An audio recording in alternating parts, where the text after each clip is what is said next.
Bonsoir. Dans sa configuration territoriale aujourd'hui, l'Algérie est un miracle de l'histoire. Un point où les vicissitudes tragiques qu'elle a traversées durant toute son existence ont afflué pour finalement la doter de tous les privilèges imaginables. Un pays très vaste, le plus grand du continent. Une position géostratégique enviable, des richesses naturelles à profusion, une nature exubérante, une population jeune, une proximité immédiate avec la Méditerranée, une position centrale dans le Maghreb avec au moins une frontière, si ce n'est deux, avec les autres pays, une profondeur ultra-stratégique avec l'Afrique subsaharienne, et donc avec toute l'Afrique, et tellement d'autres apanages qui auraient pu très vite, après son indépendance, lui ouvrir l'accès au développement, à la prospérité, au bonheur de ses populations. Mais très vite, et avant même la décolonisation et la libération, en pleine gestation, son destin allait être capté, scellé par des dynamiques mortifères, impulsées par certains parmi ses propres enfants. Elle est entrée, aussitôt libérée, dans une spirale médiocratique, puis mafiocratique, qui allait oblitérer toutes ses chances, tous ses atouts, qui allaient dégénérer, entrer en contre-productivité.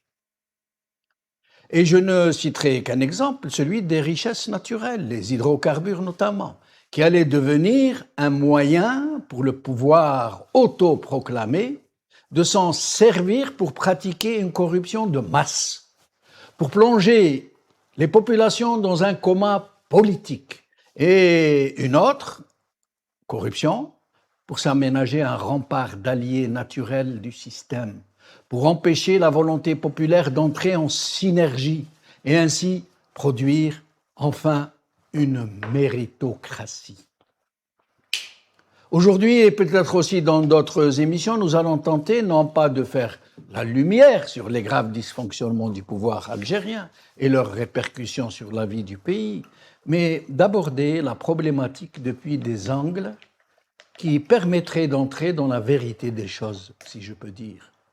Aujourd'hui, nous allons essayer de comprendre pourquoi l'été, la saison estivale, qui aurait dû se manifester en merveilleux rendez-vous pour le bonheur social, dans ce pays de cocagne, est-il cet été systématiquement transformé en rendez-vous saisonnier avec toutes les catastrophes imaginables? Incendie de feux de forêt, pénurie d'eau, panne électrique sur tout le pays, absence quasi totale de touristes étrangers, situation catastrophique pour les touristes locaux et une situation défaillante, une population livrée à elle-même, et je passe sur une infinité de carences et d'impérities systémiques qui ont transformé ce pays où presque toute la jeunesse, voire même des milieux privilégiés, ne rêvent plus que de pouvoir s'exiler, s'arracher à leur pays. Nous allons donc, avec nos invités, tenter d'aborder et de comprendre pourquoi et comment en sommes-nous retrouvés dans un tel naufrage.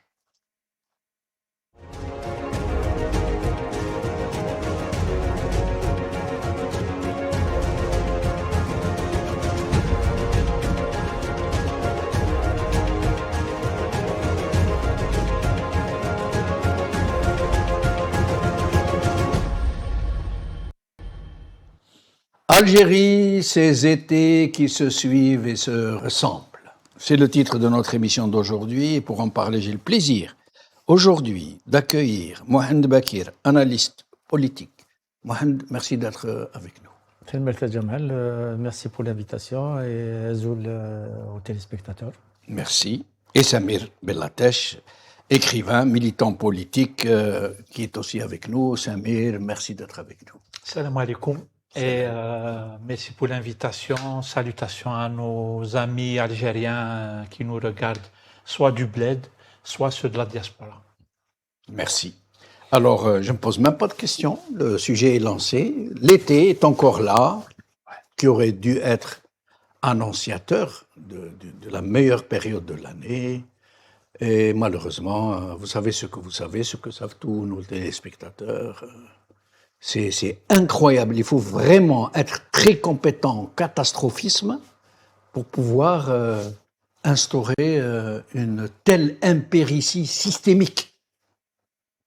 Ouais. C'est une mise à nu. C'est une mise à nu qui se répète à chaque été.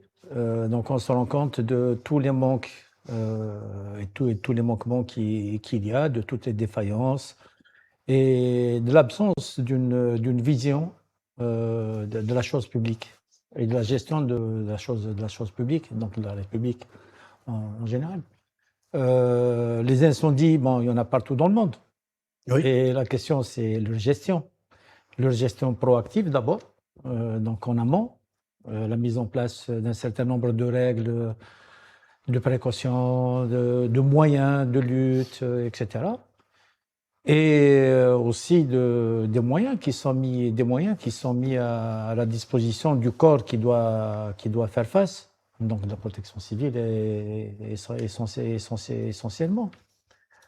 Après, sur tout le reste des registres, le constat est amer, que ce soit au niveau des plages, parce Oui. que chaque année, le bilan... Parlons-en des plages. Comment ça se passe? C'est cette histoire de plagistes, de parkingers, et puis d'incivilité, et puis Alors, de gens qui viennent faire la police des mœurs, demander aux gens de ne pas s'habiller en bikini ou en maillot de bain, même en short.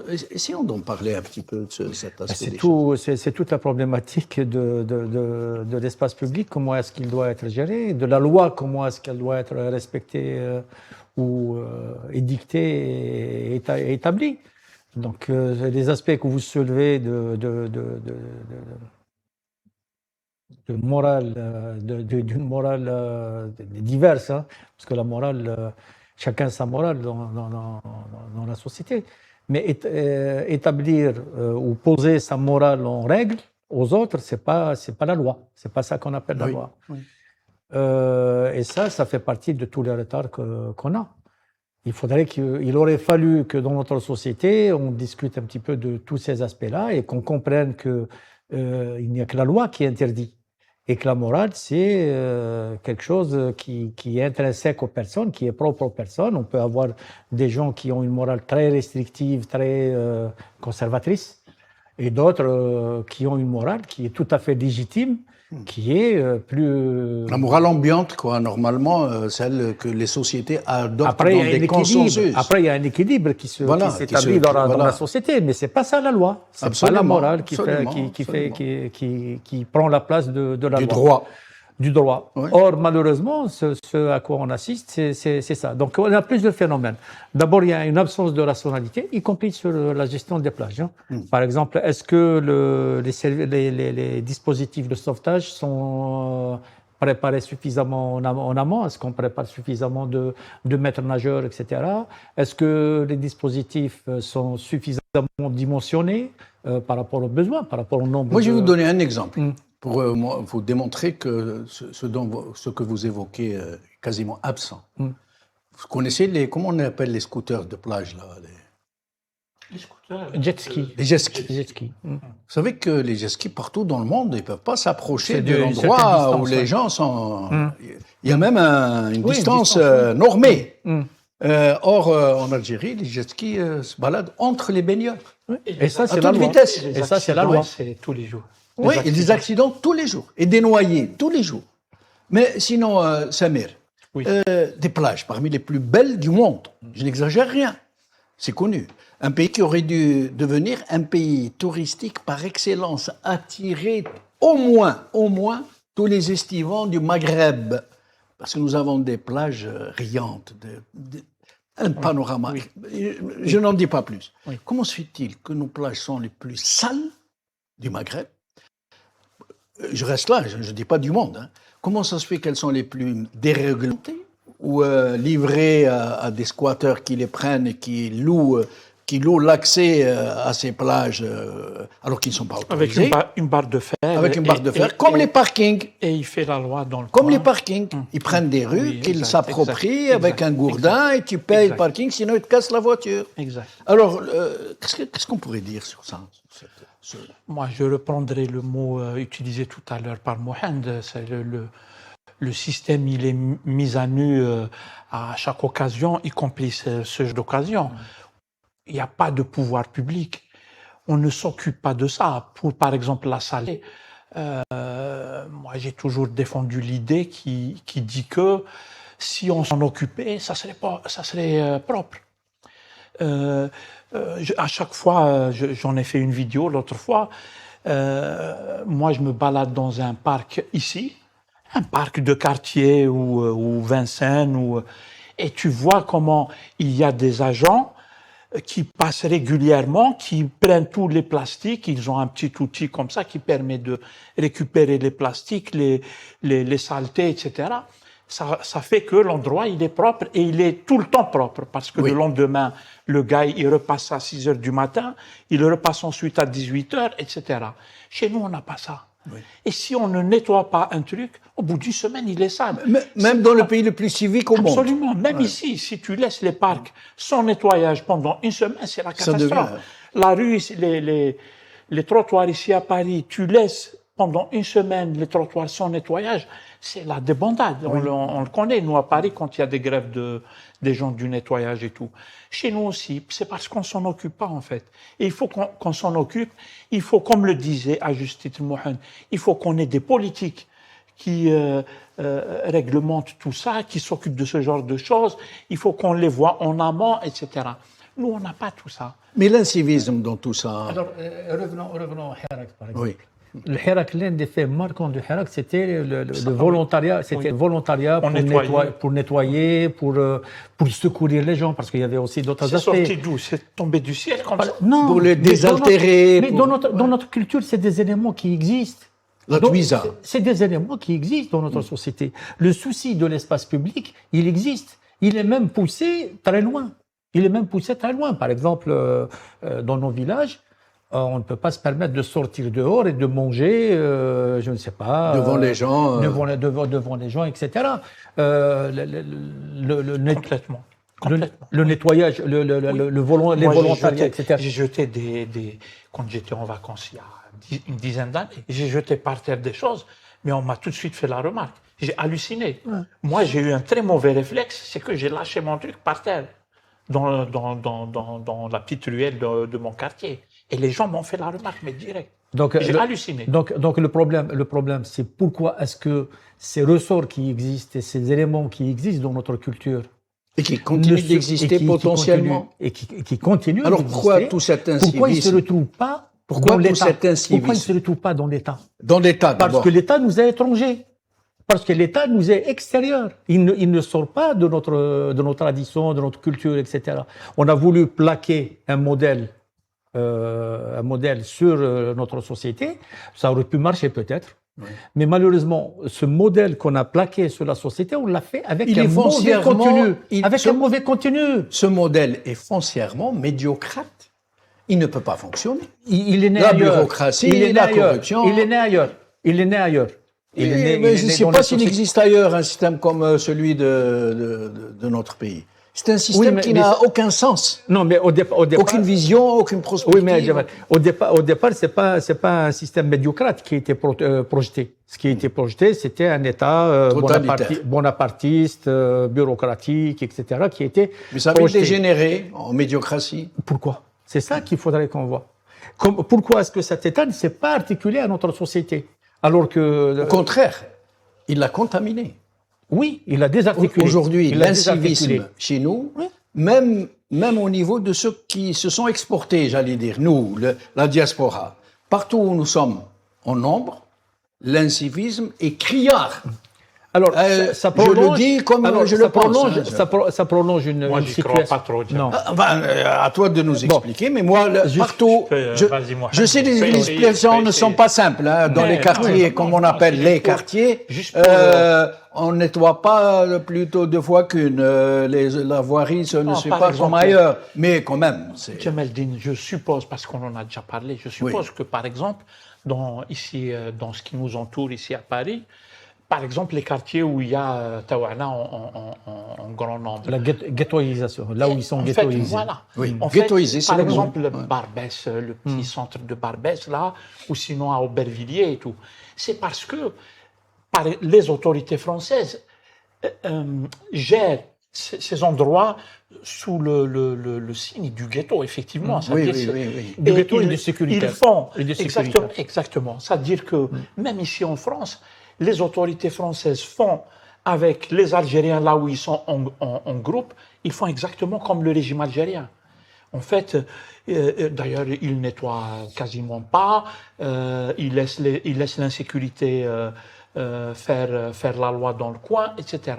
Parce qu'ils considèrent que, tout le monde le sait ici, les flics, des fois tu les appelles, ils disent oui, vous êtes entre Algériens, ils n'interviennent pas, ils te laissent te faire agresser et ils disent tu es agressé par quelqu'un de chez toi et tout. Les flics, ils vont te dire ce genre de choses, hein. Moi j'ai déjà vu ça. Du coup, pour moi, ce n'est pas inné chez nous la désorganisation ou l'incivisme et tout. Non, je pense pas. Je pense que il y a des conditions qui font qu'on en arrive là. Quand les conditions changent, et l'exemple du Hirak est un très bon exemple pour, c'est-à-dire se dire que quand les conditions changent... C'est une fenêtre sur la société. Exactement. C'est-à-dire on a des conditions qui ont changé, tout de suite on a retrouvé... On est prêt au fonctionnement civique si tant est que le cadre s'y prête. Absolument. Et c'est valable pour tout le monde, les Français. Un truc, essaye ici dans le quartier où on est là, essaye de casser 2 ou 3 feux rouges. Ils dysfonctionnent. Et laisse ça pendant 24 heures. Mais ça va être le grand cirque. Oui. Les Français, ils vont faire un gros problème. Ils vont passer n'importe comment. Ils vont doubler par la droite et j'en passe des meilleurs. Chez nous, les gens fonctionnent sans feu rouge, sans signalétique ou signal pour la circulation et tout. Et du coup, qu'est-ce que tu veux que ça donne? Finalement, c'est comme dans tout. Finalement, c'est comme dans tout. Ce qui veut dire qu'il faut une réflexion préalable pour comprendre les phénomènes et anticiper les... Tu as vu, Mohamed, ici, c'est comme ça qu'il fonctionne. Hein. Là où le peu de choses que je connais, par exemple, pendant quelques années, j'étais à la mairie de Paris, mais qu'est-ce qu'ils faisaient comme réunion où on anticipait tout et tout ça. Moi, j'étais dans le service social pendant quelques temps, là, mais on anticipait tout, y compris les périodes où il y a beaucoup de monde qui vont arriver, donc on anticipe, on met plus... C'était comme ça en Algérie dans les années 70, début. Oui. À l'arrivée de la saison estivale, tout était anticipé, les plages, la surveillance. Ça ne tombe pas du ciel. Il faut travailler ce genre de choses. Il faut de la rationalité. Alors, on va passer nous avons déjà 18 minutes, il y a beaucoup de sujets, mais j'aimerais vous poser une question, j'aimerais que vous me répondiez de façon assez... pourquoi il y a un ministre du Tourisme en Algérie, alors que partout ailleurs, il n'y en a pas? Il faut l'interpeller, effectivement. Parce que le ministère du Tourisme... Pourquoi il y a un ministre de la Communication? Oui, mais non, mais le ministre du Tourisme, c'est une caricature. Parce que pour que le tourisme fonctionne, il ne faut pas un ministère, il faut que tout fonctionne. Le tourisme, c'est un tout. C'est un peu la doctrine du système algérien. Oui. Il ne s'occupe pas du tourisme. On connaît, par exemple, on a voyagé au Maroc et en Tunisie. Moi, dans le temps, je voyageais beaucoup au Maroc où j'ai fait des comparaisons comme ça, mais ça te crève les yeux. Ça gère autrement. Mais rien à voir. Rien à voir.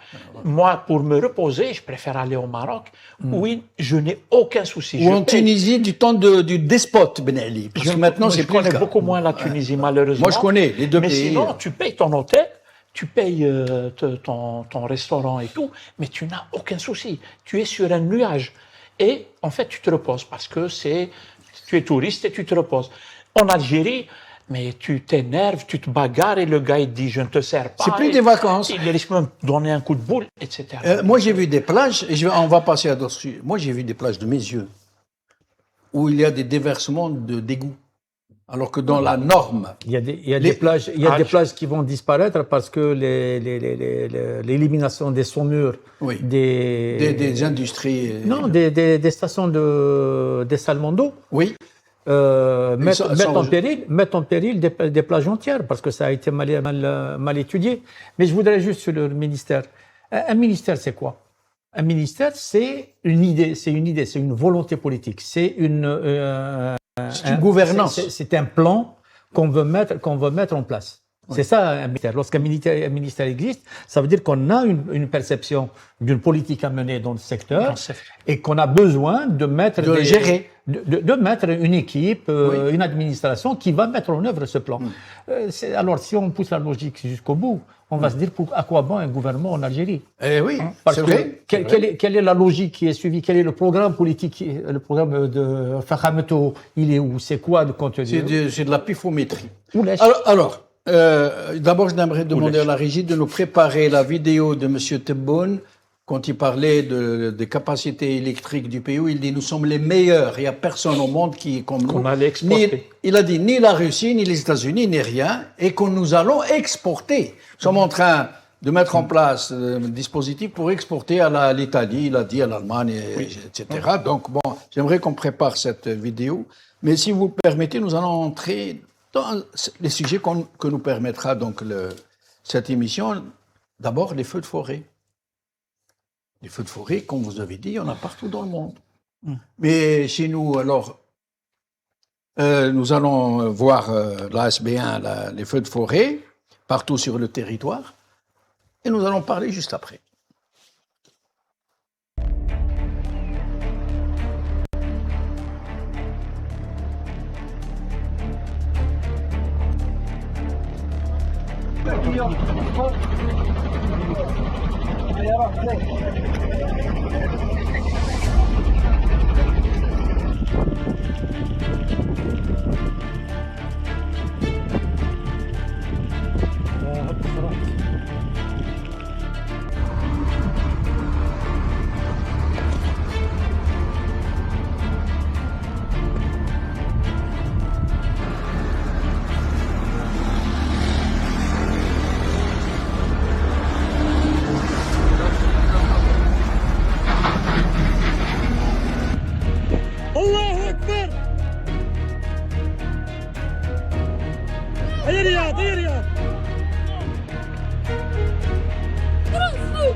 Alors c'est l'apocalypse. Alors, je précise, par honnêteté intellectuelle, ces images sont de 2021. Mais pourquoi nous les avons passées? Parce que c'est chaque année la même chose. Et que nous ne disposons pas encore de suffisamment d'images. Alors là, nous allons encore écouter le cri de colère d'un citoyen. Vous allez me dire après, parce qu'il a été mis en prison juste après la diffusion de ce message. Il a été mis en prison. Donc, je vous dis ça avant pour que vous puissiez saisir l'angle de ce qui doit être traité. On l'écoute, ce monsieur. يتبون الشعب تاعك كان حرق في حمام الوين، رئيس البلديه ما حوس عليهم، شاف دايره ما حوس عليهم، الديار انحرقوا. صور له شو الدنيا قاع محروقه هنايا، البلاد قاع محروقه. وراك رئيس البلديه تاعي، وراك محافظ الغابات، وراهم حقوق الانسان. الشعب هذا يموت ولا كيفاه؟ على تكذبوا انتم الصحافه الزيقو الزوبي، على ما جيتوش تصوروا؟ على ما جيتوش تصوروا كيف راهي محروقه البلاد هكذا؟ انا اللي نكشفهم يا تبون، هذو خانوا الوطن، ما عن بالهمش بالشعب. انت تتحاسب رئيس البلديه، الشعب هذا كيف انحرق يقرع ما جبتوها لهمش. سمينا شفت كلش بعيني، والشعب هذا اللي راهو هنا كاع راهو شاهد معايا. هذه رسالة أو مناشدة للسلطات وتوضيح الرأي العام بخصوص الناشط الجمعوي الغني عن التعريف عبد الجليل الجودي اللي استدعيناه هنا في حي البرج باش يكون منبر ينقل انشغالاتنا وصوتنا في هذا الأزمة الحريق الأخير. الغاية تاعو كانت نبيلة، هو غيور على الجزائر، ولو كان نشوفوا نشاط مشواره في النشاط الجمعوي يعني الإيجابيات أكثر بكثير من هذه السلبية الجزئية البسيطة اللي نتمناه من رئيس البلدية السيد عبد الرحمن سالي، وكذا رئيس الدائرة والسيد الوالي المحترم جمال الدين حسحاس أنه يعفو على الشاب هذا. Alors, mes chers amis, Vas-y, Mohamed. rien à dire. Non, c'est le lot habituel. On voit bien que c'est Je précise qu'il a été interpellé et incarcéré. Il est en prison, il n'est alors, pas en garde à vue. Alors, c'est les citoyens qui lui ont demandé de prendre la parole Voilà. en leur nom, parce que c'est un blogueur, donc il voulait utiliser sa notoriété pour transmettre leur message. Ce qui veut dire qu'ils ont cherché une voie de recours. Ils ont simplement, ces citoyens-là, ils ont cherché une voie de recours. Là, l'autre personne qui parle en fin de truc, qui semble être plutôt dans les circuits, et qui demande à Monsieur le Wali. C'est plutôt une soupape de sécurité qu'autre chose. Donc, ça traduit d'abord une démarche collective. C'est pas une démarche individuelle. C'est pas simplement ce blogueur qui a pris la parole. Et il n'est pas de l'endroit, si j'ai bien compris. Ils ont fait appel à lui. Il est d'à côté. Et le réflexe des gens du système, c'est le réflexe. Le bâton. On voit le à Brouaguia, pour faire peur aux autres, voilà. Que personne ne bronche. Donc c'est l'impasse totale. C'est l'impasse totale. L'attitude des citoyens est une attitude positive. C'est qu'ils ont vécu une situation. Et très mesurée. Très mesurée. Ils ont vu des manquements, ils se sont dit comment est-ce qu'on peut transmettre. Ils croient encore que s'ils transmettent que M. Tebboune va pouvoir faire quelque chose. Bon, ça c'est un niveau de conscience, c'est pas un problème. C'est une attitude responsable, c'est une attitude constructive. Et on voit que le système, il ne sait que fermer les oreilles, les yeux et... Ouais, c'est malheureux à constater. Ils l'ont embarqué. En plus, si je dis pas de bêtises, le petit jeune, il est connu pour être quelqu'un qui s'en prend dans ses vidéos aux opposants. Plutôt aux opposants. Voilà. Ouais. Et le jour où il s'est mis à dire on a des problèmes et tout, tant qu'il traite les autres de harki, de merci, c'est bon. Une aire de. On peut le laisser. On le peut Dès qu'il dit le moindre mot, et il interpelle le président, lui demande Tebboune, s'il te plaît. Oui, en fait, ils veulent. Encore une fois, ils veulent faire des exemples, ils veulent terroriser la société, etc. Ce n'est pas nouveau. Mais sinon, moi, je voulais rajouter un petit truc par rapport à ce qui vient d'être dit, c'est que on peut le dire à mon avis qu'il y a une sorte de cassure quand même entre la population et les autorités. C'est que le peuple ne fait pas confiance aux autorités. La population ne croit pas que les autorités vont les protéger contre le feu ou contre les catastrophes naturelles. Du moins les assister, comme il a dit lui, en lot. Et c'est le lot des gens de pays comme le nôtre, en fait, où il y a une cassure et il y a une demande d'État, mais cette demande d'État n'est pas satisfaite. Elle n'est pas satisfaite. Et en fait, qu'est-ce qui se passe? C'est un peu le titre de l'émission, c'est-à-dire tous ces étés où on commence à avoir l'habitude, où il va se passer des catastrophes, où on va vivre la même situation, où ça ne s'améliore pas, peut-être que ça s'aggrave, etc. Et les gens, ils le constatent, bien sûr, c'est quelque chose, ça, le voir en image, c'est impressionnant. Le vivre, c'est l'horreur totale. Si tu vis ça et que toi, tu as tes enfants, ils sont dans le coin et tu sais pas ce qui va arriver, excuse-moi, mais film d'horreur, c'est pire qu'un film d'horreur. Alors, je rappelle, Samir, que le bilan humain qu'on a de 2021, au moins 90 morts, dont 33 militaires, 35 wilayas touchés. Il est largement minimisé. Mais c'est incroyable. Alors la Banque mondiale avance le chiffre de 103 morts pour l'année 2021. 103. Non, c'est beaucoup plus. Non, la population... beaucoup plus, on dit. Cette semaine, moi, j'ai vu les feux qu'il y a à Akfadou et tout ça. J'ai vu quelques extraits sur les réseaux sociaux. C'est horrible parce que le feu, il arrive à l'entrée des maisons des gens et tout. Ils font des appels au secours. Et alors les populations devraient être évacuées automatiquement, bien sûr, sans qu'elles appellent à l'aide. Par exemple, moi, il m'est arrivé, je pense, comme beaucoup de gens, on a vu par exemple, ce qu'on disait tout à l'heure, c'est qu'il y a des feux partout. Je pense qu'il faudra le dire sur le réchauffement climatique. Je pense qu'il faudra qu'on dise un petit mot, mais avant. Par exemple, aux États-Unis, il y a eu des fois où ça a brûlé méchamment dans des régions aux États-Unis où ils ont dû justement évacuer des zones complètes. Ils ont évacué 100 000 personnes, par exemple. Ils les ont évacuées. Et quand il se passe des choses comme ça, on ne laisse pas la population à elle-même, c'est-à-dire livrée à elle-même, et les gens décident, selon leur perception du danger, ce qu'ils doivent faire. Non, normalement... Chacun pour soi. Non, il y a des gens qui sont très... avertis, peut-être ils connaissent ce qu'ils doivent faire ou ils se sont documentés avant ou là ils ont des prédispositions à connaître ce genre de choses, ils font le nécessaire. Mais beaucoup d'autres, ils évaluent très mal le risque, le danger. Hein. Le problème, c'est que dans la société, il y a des énergies, il y a du potentiel. Je vous donne un exemple. Mon village, l'une des idées qui existe et qui va être réalisée à un moment ou à un autre, parce qu'il faut des moyens, etc., c'est une colonne sèche qui fasse le tour du village avec deux bâches à eau sur des points hauts, en prévision justement des incendies. C'est très bien, exactement. L'idée existe. Il y a les coupes-feux, il y a un tas de mesures. Le coupe-feu, les figues de barbarie, à Carmous. Oui. À Carmous, c'est un très bon coupe-feu. Oui. C'est un très bon coupe-feu parce qu'il a ralenti la progression du feu.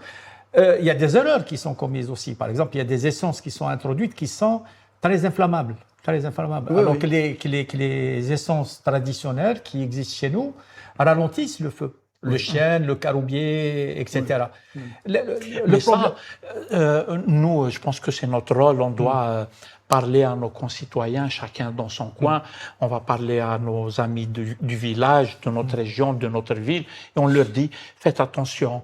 Ne mettez pas ou quand vous faites la fête, le rabat, il faut faire attention pour qu'il n'y ait pas pour qu'il n'y ait pas de départ de feu. Oui. Attention quand vous jetez vos mégots. On doit faire de la prévention aux bouteilles qui font effet de loupe. Oui, on doit faire de la prévention à l'échelle individuelle, à l'échelle micro. Mais c'est le rôle des autorités. On revient à ce qu'on a dit depuis tout à l'heure. C'est normal. Je donnais l'exemple tout à l'heure, ça m'est revenu. Aux États-Unis, on a évacué 100 000 personnes. Ce n'est pas la population qui organise tout ça. Évidemment. Il faut des autorités, en fait. Bien sûr. Et un plan qui est mis... Un plan hors sec. Absolument. Il est mis en place Organisation des secours. À l'avance. Moi, j'ai travaillé dans un coin ici à Paris, mais...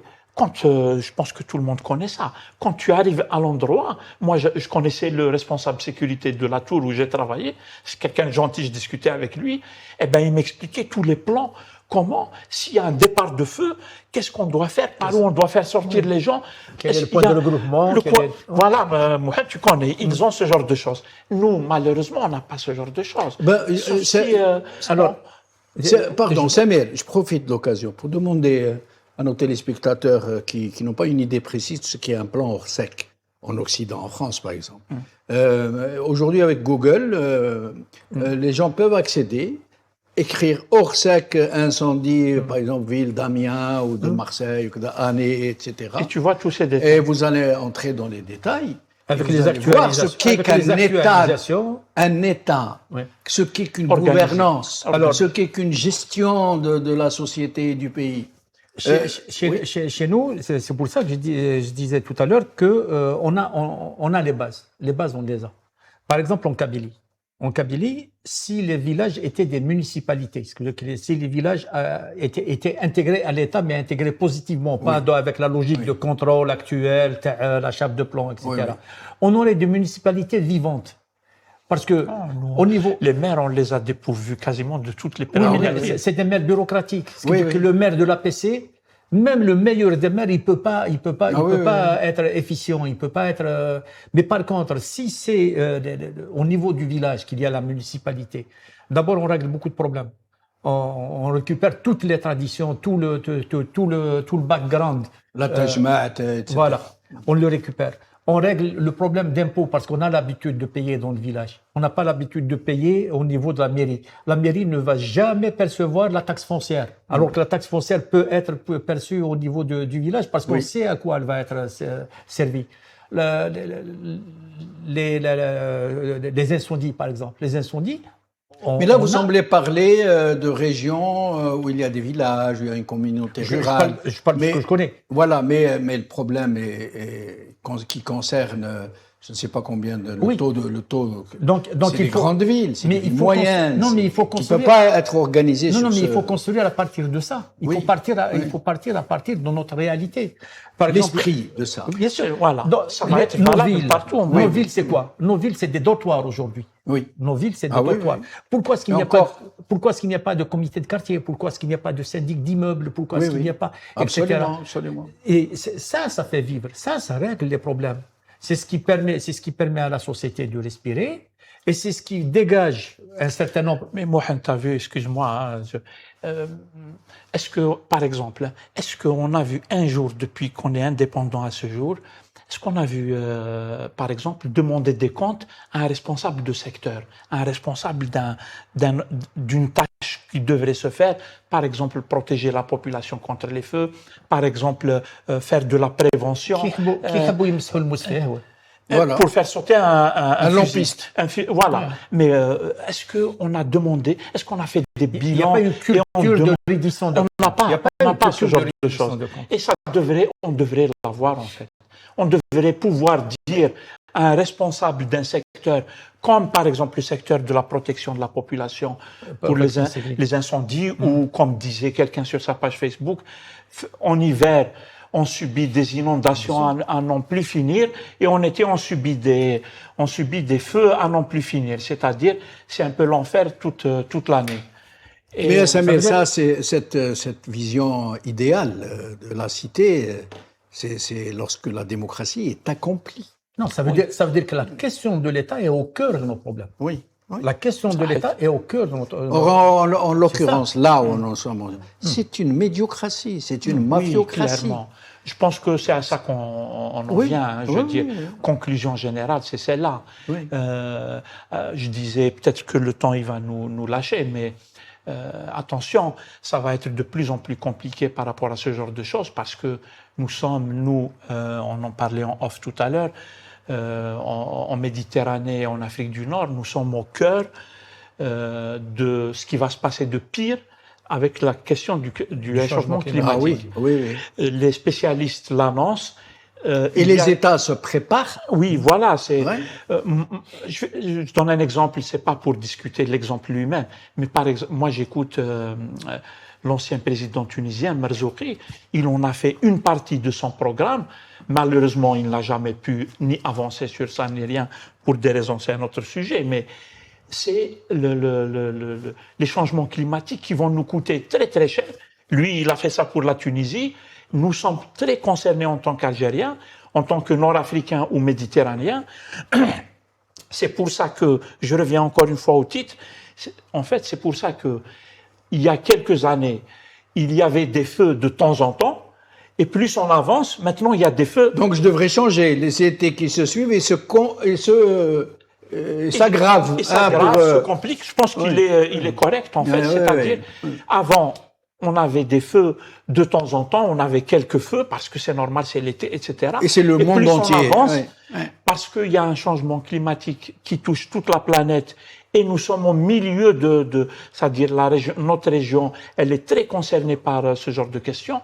On va avoir des feux de plus en plus récurrents, de plus en plus méchants, et ça va être de plus en plus sec, et les températures vont être de plus en plus élevées. On touchait les 38, les 40 et tout, difficilement. Maintenant, on touche facilement les 45 et les 50. Et donc, il y a un changement qu'on devrait absolument prévoir, Et ça va, ça va se répercuter sur tous les aspects de la vie. L'économie et tout. D'abord l'agriculture, par exemple, la zone olivier, elle va changer. Exactement. La zone olivier, elle va remplacer les vignobles du Bordelais. Et la vigne du Bordelais, elle va monter plus haut. C'est des phénomènes majeurs qui sont en train de. Mais est-ce que, pour reprendre ce que disait Samir, est-ce que vous êtes en train de dire là, est-ce que le régime qui a pris ce pays en otage, est-ce qu'il est conscient de ce qui va se produire et surtout, est-ce qu'il est capable, sur un mode fonctionnel, de mettre en place un SMIG de précaution? On a pris cette habitude depuis le Hirak, on a pris l'habitude de dire que l'Algérie est un pays continent. C'est une phrase valise. Même la Russie, le plus grand pays du monde, j'ai jamais entendu quelqu'un dire de la Russie que c'était un pays continent. C'est une phrase valise ça veut rien dire. Voilà. Alors, par contre, il faudrait qu'on se pose la question de l'occupation de notre territoire, de l'aménagement de notre territoire. Depuis 62 à ce jour, on est resté sur la petite bande frontalière des 4 ou 5% de tête. Oui. Qui sont au nord. Où sont la quasi-totalité de la population. De la population. Ça veut dire que tout le reste de notre espace est resté, il reste non utilisé. Il est non utilisé. Si on avait un État stratège, il s'occuperait de ces problématiques-là. Ce qui veut dire que la France coloniale, elle a occupé le tel, c'est ce qui l'intéressait. Et l'Algérie indépendante aurait dû s'étendre dans une dynamique de ruée vers le sud. C'est pas la ruée vers l'ouest états-unienne. C'est la ruée vers le sud. C'est réaliser l'avenir de l'Algérie dans la ruée vers le sud. Alors, ça n'a pas été fait. Nous allons traiter du sujet de la coupure. J'aimerais que la régie essaye de nous retrouver cette vidéo de M. Tebboune, nous l'avons déjà passée. Qui a exporté toute l'électricité algérienne et il nous a pas laissé d'électricité. Mais c'est incroyable ce qu'il a dit. Ça veut dire que c'est le summum de l'hallucination. Il dit, nous avons le meilleur système électrique du monde, aucun pays. Jamel, je pense qu'on disait qu'on avait un gros problème, c'est qu'il y a de l'incompétence, mais à tous les niveaux, y compris sur les questions internationales, les questions intérieures du pays, la gestion, l'économie, le commerce, tout ce que tu veux. Et en écoutant Tebboune parler, exemple, celui que vous êtes en train de citer, c'est l'exemple même qui explique l'incompétence totale qui est supposée nous gérer. C'est pour ça que nous, on a vraiment peur en tant qu'Algériens. Mais Samir, moi je pose la question avant de passer M. Tebboune et avant de passer quelques images sur cette méga panne d'électricité, cette panne historique qui a touché quasiment 80% du pays pendant plusieurs heures et parfois pendant plusieurs jours. Alors, M. Tebboune, il a dit... Nous avons les meilleures installations électriques du monde. Il a précisé, aucun pays, nous sommes les seuls. Il a dit ça comme ça. Même la Russie, il a cité 2 pays, je crois, la Russie et je ne sais pas qui d'autre, ne sont pas à ce niveau. Et d'ailleurs, nous sommes en train de nous préparer à exporter de l'électricité en Europe. Et moi, ce qui me choque dans ça, c'est parce qu'il a dit, nous on a l'habitude, ce monsieur. Mais ce qui n'a été repris par personne, c'est un scandale. En matière d'exportation, si l'Algérie était prête à exporter, le Maroc a signé un contrat d'exportation d'électricité d'origine solaire avec le Royaume-Uni. Le contrat a été dénoncé par le Royaume-Uni, mais le câble qui devait transporter cette électricité était mis en place. Et c'est la plus grande centrale solaire du monde. À ma connaissance. L'Algérie, elle a potentiellement aussi ce genre de choses. Potentiellement. Elle a des potentialités peut-être 100 fois plus grandes que le reste du monde. Il vient de parler de ça avec le chef du gouvernement espagnol, non? Alors, l'électricité, d'abord, il y a un problème d'interconnexion des différents réseaux. Il y a plusieurs réseaux en Algérie. Ils ne sont pas interconnectés. La partie qui est au niveau du Sahara, c'est le parent pauvre, alors que ça devrait être la source de notre électricité. L'électricité est essentiellement produite à partir du gaz. Oui. Et ce point Oui. de gaz qui se retrouve au cœur de plusieurs éléments économiques, etc., c'est une très grande fragilité. Ce qui veut dire qu'on ne peut pas admettre que toute notre économie soit rattachée à un seul élément. On devrait consommer autrement notre gaz bien sûr. et exporter ce qu'on dégage comme surplus. Alors, mes chers amis, nous allons voir. J'ajouterais juste, Oui, bien sûr. Vous permettez, lors d'une rencontre du club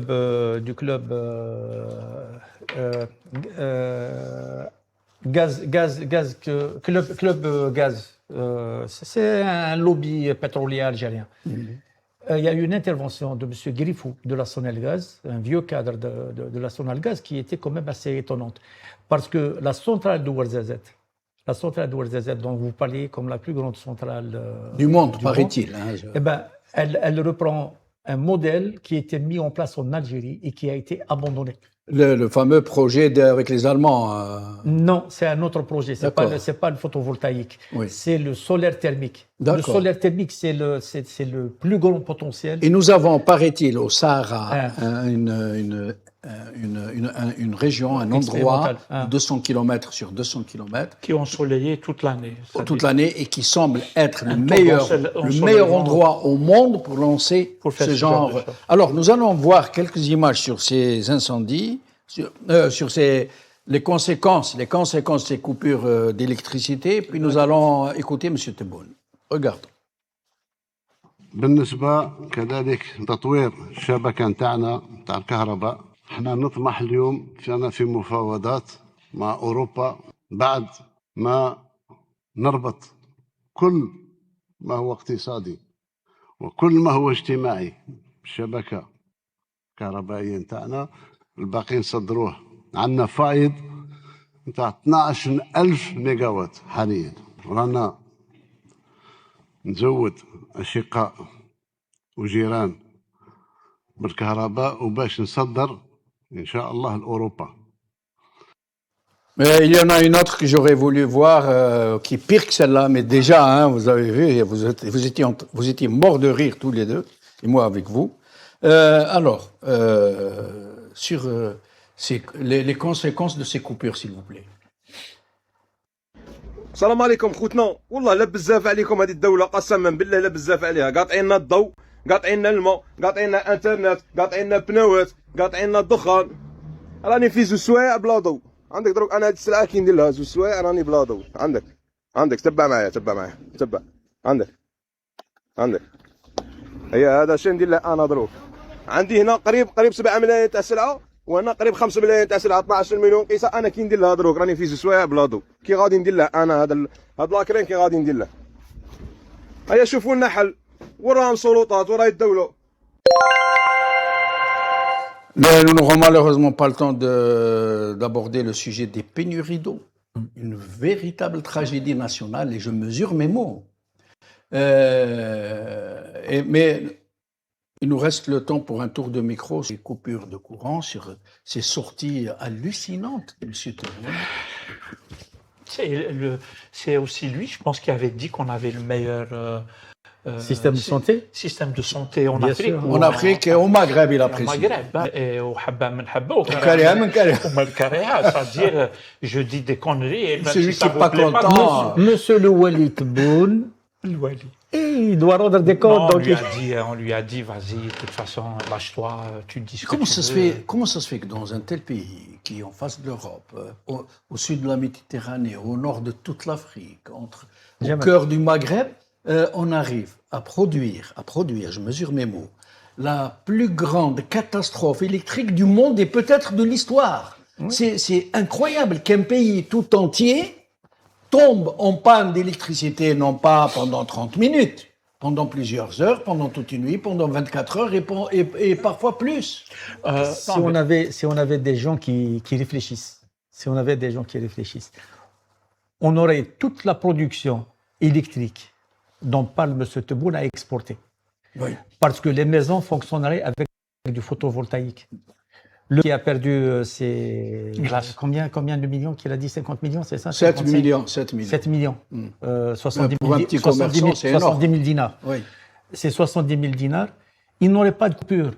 Parce que son électricité, c'est le soleil qui l'a fourni. Et Il aurait eu du surplus. il aurait eu du surplus. L'un des problèmes, c'est que son gaz ne veut pas d'injection. C'est pour ça qu'il bloque le solaire en Algérie. Or, s'il développait le solaire, on installerait tous des Bien panneaux sûr. dans nos maisons, des batteries dans nos maisons, et ça va propulser un secteur